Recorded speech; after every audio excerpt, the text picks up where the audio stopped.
हाँ, पिछले लेक्चर में हम लोगों ने इंट्रोडक्शन देख लिया था कि बॉन्डिंग होती क्यों है, दो एटम के बीच बॉन्ड बनता ही क्यों है। तो हमने जवाब दिया था स्टेबिलिटी पाने के लिए। कौन सी स्टेबिलिटी?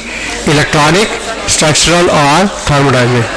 इलेक्ट्रॉनिक स्टेबिलिटी क्या है कि हर एटम बॉन्डिंग के दौरान अपना कॉन्फ़िगरेशन नोबल गैस के बराबर चाहता है। यदि हीलियम के आसपास है तो डिप्लेट, और नियॉन के आसपास है तो ऑक्टेट।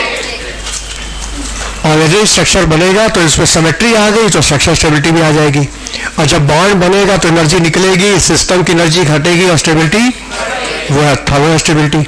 और इन तीनों में सबसे ज़्यादा महत्व है थर्मोडायनेमिक स्टेबिलिटी का। ये हम लोगों ने कल के लेक्चर में देख लिया है।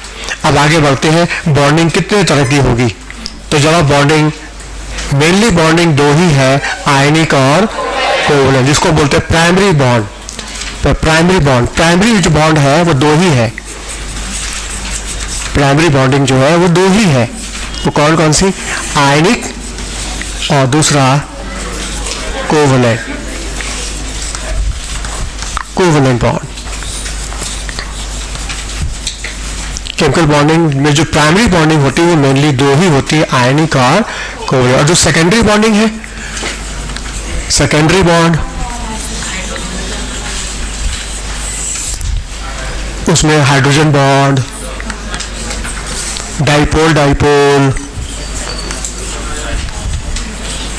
Dipole induced dipole, ion dipole, dispersion force या लंडन फोर्स या वंडरवार फोर्स, ये सब सेकेंडरी बॉन्डिंग में आता है।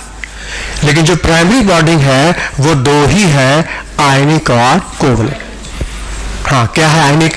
आयनिक बॉन्ड में इलेक्ट्रॉन का ट्रांसफर होगा, जबकि कोवलेंट में इलेक्ट्रॉन की शेयरिंग होगी। Ionic bond transfer of electron occur,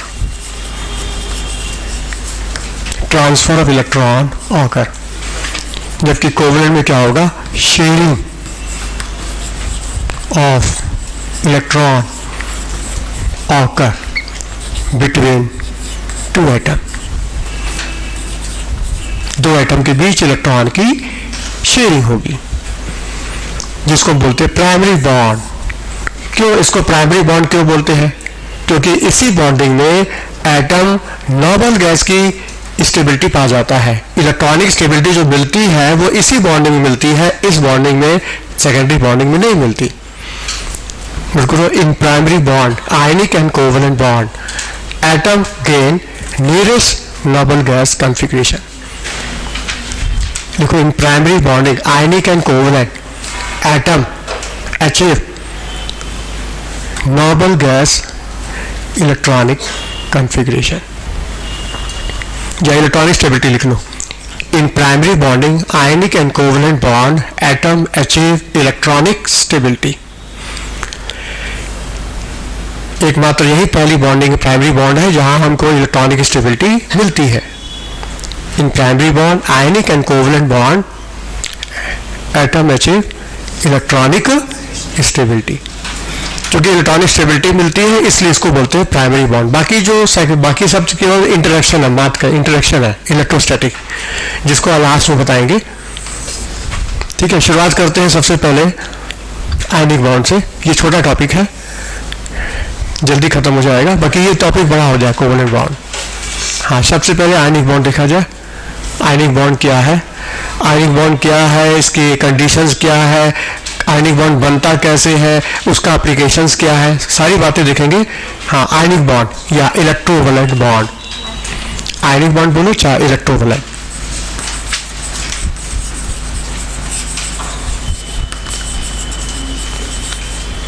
अच्छा, आयनिक बॉन्ड में हमने क्या लिखा है? इलेक्ट्रॉन का ट्रांसफर किसके बीच ट्रांसफर होगा? ट्रांसफर तो होगा किसके बीच? मेटल और S block, D block metal हो गए, और पी ब्लॉक क्या हो गया? Non metal. तो मेटल नॉन मेटल के बीच इलेक्ट्रॉन का ट्रांसफर होगा। मेटल इलेक्ट्रॉन लॉस करेगा, कैटायन के रूप में आएगा, और नॉन मेटल इलेक्ट्रॉन गेन करके एनायन के रूप में आएगा। फिर इस कैटायन का एनायन के साथ इलेक्ट्रोस्टैटिक अट्रैक्शन हो जाएगा और बन जाएगा आयनिक बॉन्ड। नोट करो, देखो, electropositive metal, electropositive metal,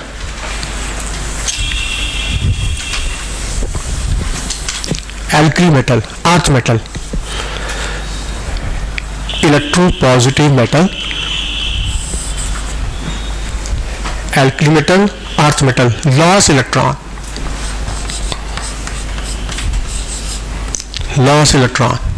to form cation.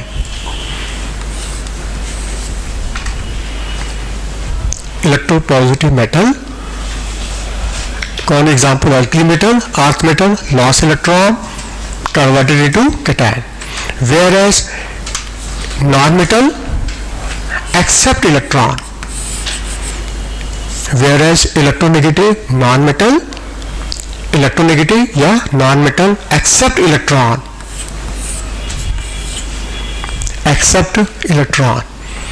converted into anion.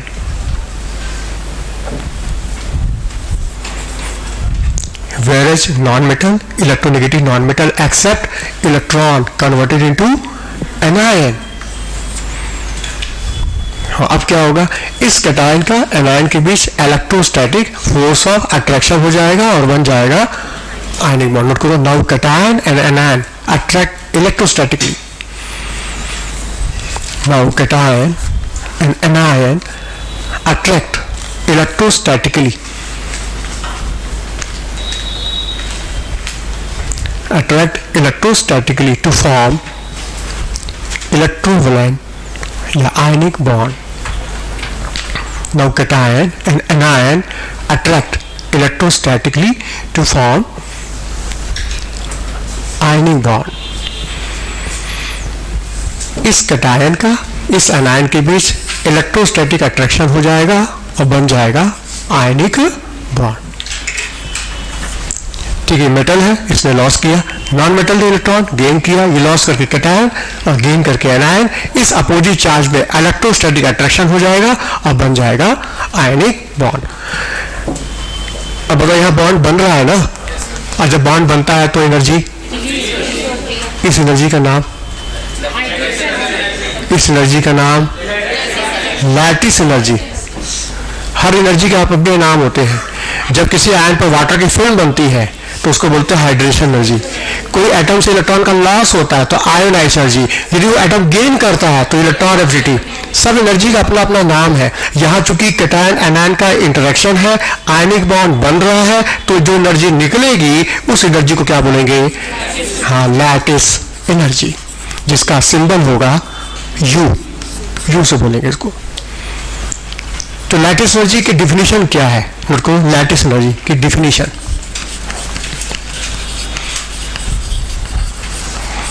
Lattice energy की डिफिनीशन क्या है?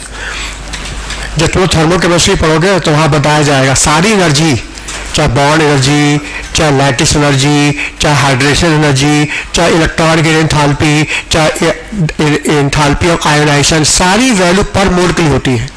पर मोल के लिए होती है. तो ये वैल्यू भी पर मोल के लिए होगी. तो पर मोल का मतलब जब भी किसी आयनिक सॉलिड के एक मोल का, जब भी किसी आयनिक सॉलिड के एक मोल का फॉर्मेशन हो अपने गैसियस आयनों के द्वारा, अपने गैसियस आयनों के द्वारा, तो जो भी एनर्जी रिलीज होगी उस एनर्जी को बोलेंगे, नोट करो, amount of energy release. Amount of energy release in the formation of 1 mole ionic solid.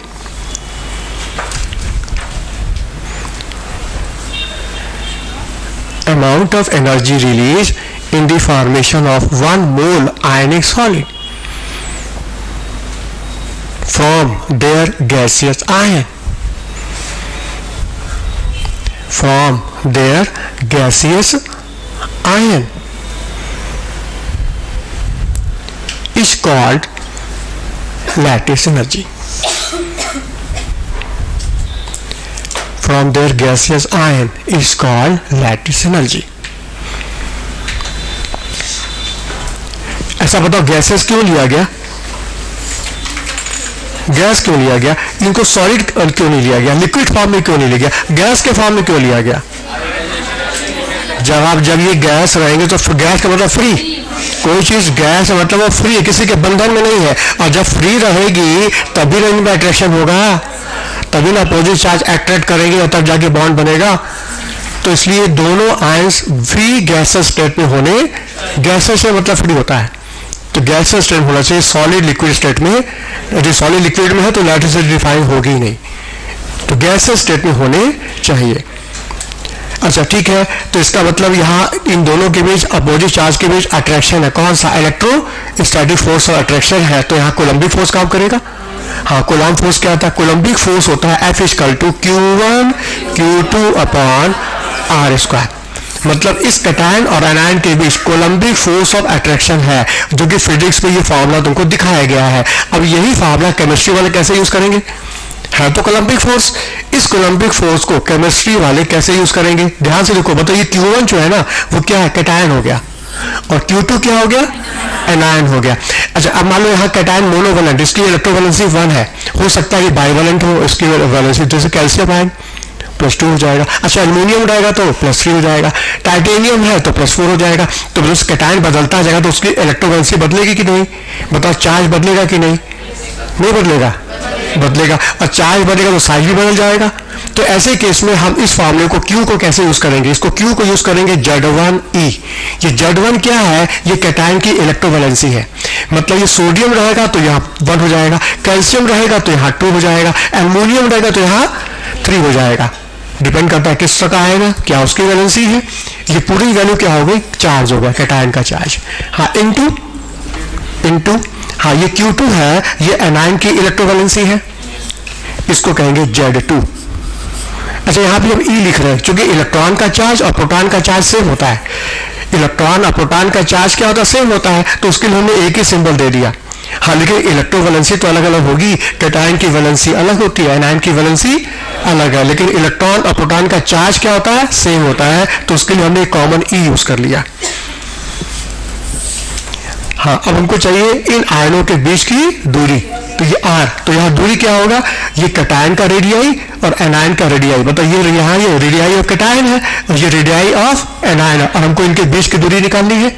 तो बताइए दूरी क्या हो गई, radii of cation M, radii of cation plus radii of anion का होल स्क्वायर, बोला गया। और ये कंपाउंड किसी सॉल्वेंट के अंदर है तो उसका मीडियम डायलेक्ट्रिक कांस्टेंट भी काम करेगा, यहाँ पर D। ये हो गया तुम्हारा केमिस्ट्री का फार्मूला कोलम्बिक फोर्स का। मतलब इसी फार्मूले को केमिस्ट्री में इस तरह से यूज करेंगे अब, ठीक है। तो देखो इस कैटायन एनायन के बीच जितना फोर्स और अट्रैक्शन ज्यादा होगा, फोर्स और अट्रैक्शन ज्यादा, तो उसकी लैटिस एनर्जी भी क्या होगी, ज्यादा। नोट करो, ये तुम्हारा फार्मूला है केमिस्ट्री में लैटिस एनर्जी निकालने का। हम लिख दिया साफ साफ, लैटिस एनर्जी यानी coulombic force of attraction Z1E Z2E upon D radii of cation radii of anion का होल, इसका ये फार्मूला तुम्हारा है। इसमें Z1 क्या है, Z1 is the electrovalency of cation. Electrovalency समझ रहे हो ना, किसी इलेक्ट्रोलाइट की वैलेंसी, जैसे सोडियम की वैलेंसी क्या है, +1, कैल्शियम की वैलेंसी क्या है, +2, एल्यूमिनियम की इलेक्ट्रोवैलेंसी क्या है, +3। तो किसी भी मेटल आयन पर जो उसका चार्ज है वही उसकी इलेक्ट्रोवैलेंसी है। तो Z1 क्या है, इलेक्ट्रोवैलेंसी ऑफ कैटायन। और Z2 is the electrovalency of anion.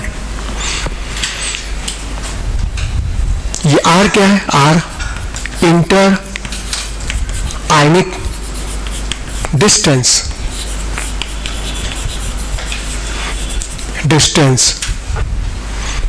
आयनों के बीच की दूरी।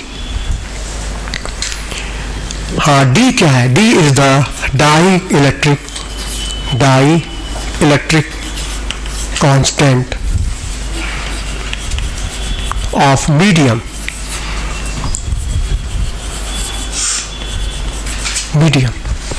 Die electric constant of medium.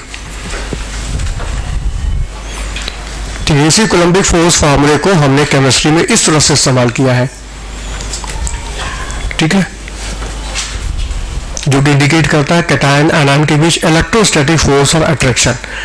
ठीक है, ये इलेक्ट्रोस्टैटिक फोर्स और अट्रैक्शन जितना ज्यादा होगा, जितना स्ट्रॉन्ग इंटरेक्शन होगा, उतना ज्यादा एनर्जी, उसकी लैटिस एनर्जी क्या होगा, ज्यादा।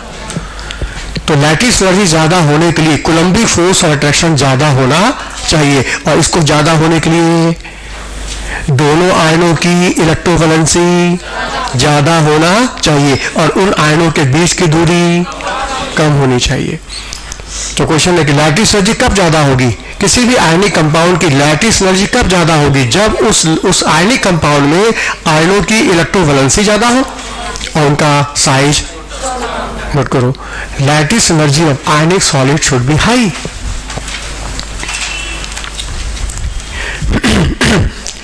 Lattice energy of ionic solid should be high.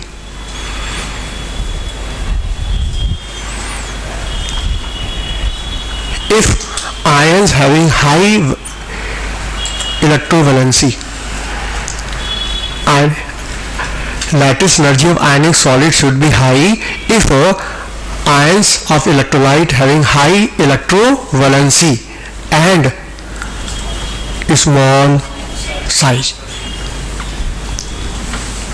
and small size।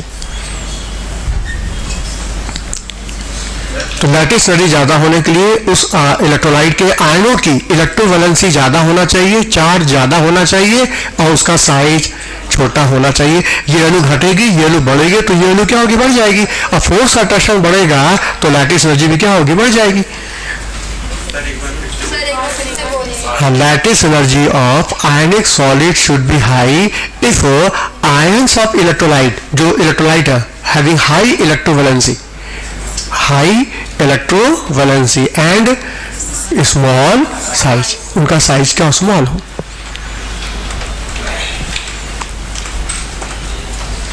बोल समझ में आया? हाँ, अब ये क्वेश्चन कैसे आएगा, इस बात पर एग्जाम में क्वेश्चन कैसे आएगा, तो मेरे सामने 4 कंपाउंड रख देगा आयनिक, अब पूछेगा इलेक्ट्रोलाइट रख देगा, अब पूछेगा which electrolyte having high lattice energy. अब तुमको इलेक्ट्रोलाइट को देख के टिक मारना है, किसकी लैटिस एनर्जी सबसे ज्यादा होगी, तो क्या देखोगे, हाँ, उस आयन पर चार्ज ज्यादा है और उसका साइज, बस चेक कर ले। ये बताओ, beryllium oxide, magnesium oxide, calcium oxide, strontium oxide, barium oxide, बताओ किसकी लैटिस एनर्जी ज्यादा होगी, बताओ। इसमें ऑक्सीजन कॉमन है ना, और जो चीज कॉमन होती है वो रिजल्ट डिसाइड नहीं, उस पर ध्यान देना ही नहीं है, ध्यान देना वेरिएबल क्या, बेरिलियम मैग्नीशियम, बताओ इसमें सबसे छोटा ये है। अच्छा, चार्ज भी कॉमन है, +2 +2 +2 +2, वो तो कॉमन है। अब बचा क्या, चार्ज कॉमन, तो बचा क्या, साइज, तो इसका साइज छोटा, तो इसके फोर्स और अट्रैक्शन ज्यादा, तो लैटिस एनर्जी भी क्या होगी, ज्यादा। ये आंसर आया। अच्छा, फिर आ गया लिथियम का फ्लोराइड, सोडियम का फ्लोराइड, पोटेशियम का फ्लोराइड, रुबिडियम का फ्लोराइड, सीजियम का फ्लोराइड, किसकी लैटिस एनर्जी ज्यादा होगी, लिथियम फ्लोराइड की ज्यादा होगी। फ्लोराइड कॉमन है, variable alkali metal, alkali metal का चार्ज भी कॉमन, अब बचा क्या, साइज, इसका साइज सबसे छोटा, फोर्स अट्रैक्शन ज्यादा, लैटिस एनर्जी ज्यादा। अच्छा, ये बताओ FeO और Fe2O3 में किसकी लैटिस एनर्जी ज्यादा होगी,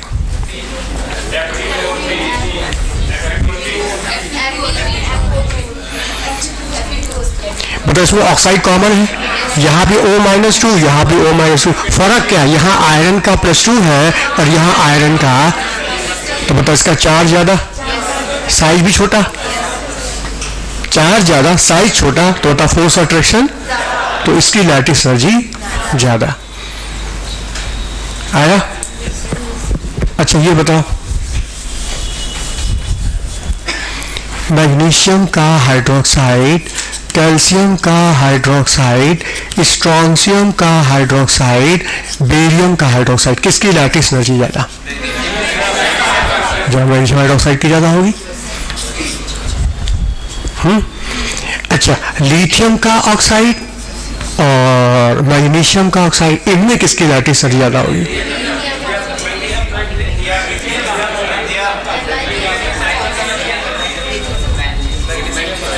अब ध्यान से बताओ, ऑक्साइड कॉमन है ना, ऑक्साइड कॉमन है, और जो चीज कॉमन उस पर हमको ध्यान नहीं देना। अच्छा, अब बचा क्या? Lithium plus Mg+2। पता इसमें चार्ज भी ज्यादा है, चार्ज ज्यादा है। अच्छा, और बाकी साइज में देखा जाए तो साइज, ये कौन सा पीरियड है? सेकेंड। और ये तो देखा जाए तो साइज इसका छोटा आ रहा है, बोलो। और चार्ज के हिसाब से देखा जाए तो ये आ रहा है। तो देखो लैटिस एनर्जी कब ज्यादा? जब चार्ज ज्यादा होगा, तो चार्ज के हिसाब से इसकी ज्यादा लैटिस एनर्जी आ रही है, और साइज के हिसाब से देखा जाए तो इसकी आ रही। अब हम क्या करें? तो अब हम चार्ज को महत्व दें कि साइज को महत्व दें? हाँ, चार्ज को महत्व देंगे। क्यों? क्यों?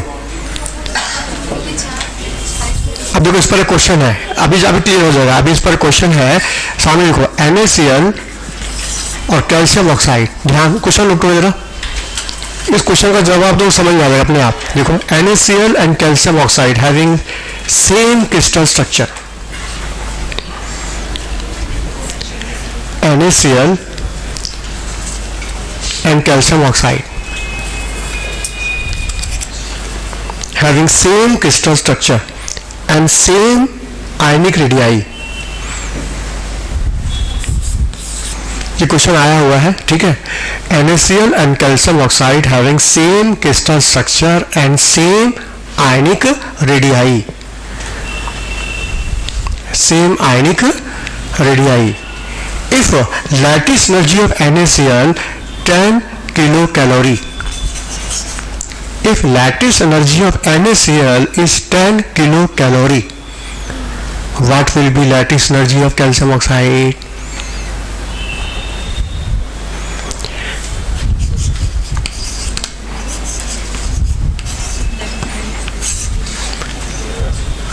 If the lattice energy of NaCl 10 kilocalorie है, तो कैल्शियम ऑक्साइड की लैटिस एनर्जी क्या होगी? ऑप्शन है पहला 5 किलो कैलोरी, दूसरा है 20 किलो कैलोरी, तीसरा है 30 किलो कैलोरी, चौथा है 40 किलो कैलोरी।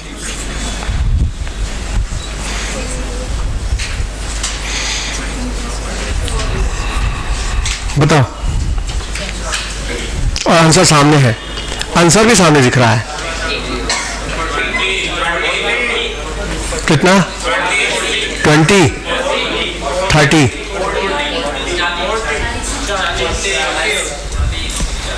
हाँ, पता, दोनों का क्रिस्टल एक जैसा है, रेडियाई भी दोनों का सेम है, तो बता ये फैक्टर कॉमन हो गया। बोलो, जब दोनों का क्रिस्टल स्ट्रक्चर एक जैसा है, पैकिंग भी एक जैसा है, रेडियाई भी एक जैसा है, बताइए फैक्टर कॉमन हो गया। अच्छा, फर्क क्या है? फर्क इसमें एक पॉजिटिव एक नेगेटिव, इसमें 2 पॉजिटिव। तो बताओ इस केस में यहाँ 1 रहेगा, और तब जाके वो 10 आ रही है।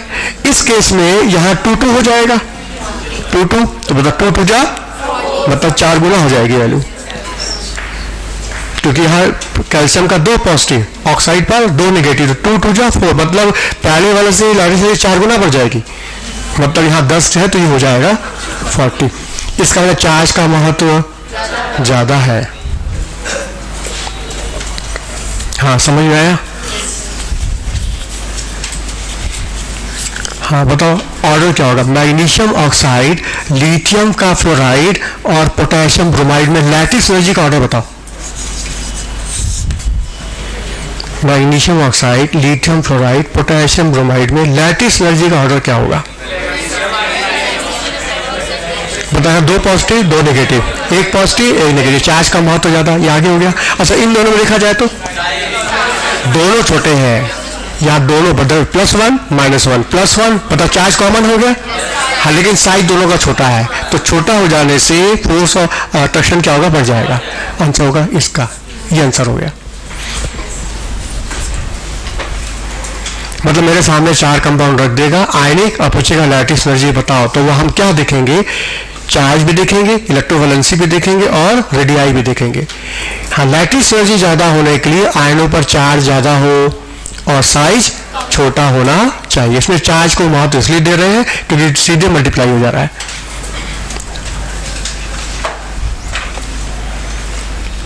हाँ, बोलो, समझ में आया?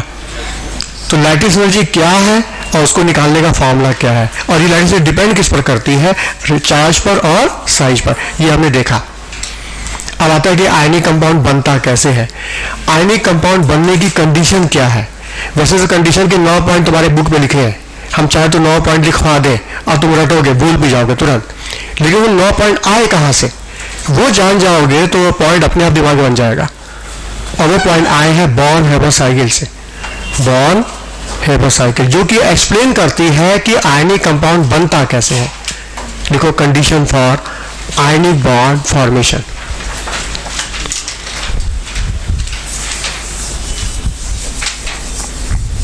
Condition for ionic bond formation.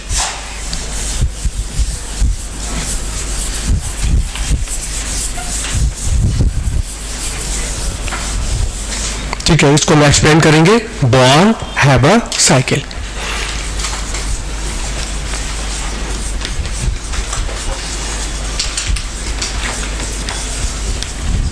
यह है किसके लिए, फॉर आयनिक कंपाउंड के लिए है, फॉर आयनिक सॉलिड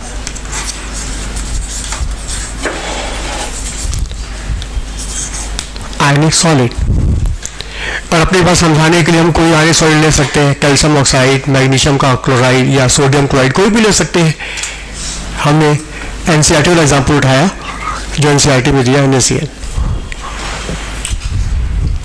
तो NaCl का फॉर्मेशन नेचर में कैसे होता है, कौन कौन सी इसमें एनर्जी इन्वॉल्व है, कौन कौन से फेवरेबल कंडीशन है, कौन कौन से इसमें अनफेवरेबल कंडीशन है आयनिक कंपाउंड बनने की, वो हम देखेंगे इस बॉर्न हेबर साइकिल में, जो कि थर्मोकेमिस्ट्री का एक पार्ट है। और जो चीज हम यहाँ बता रहे हैं थर्मोकेमिस्ट्री में, इस पॉइंट को स्किप कर देंगे, नहीं बताएंगे,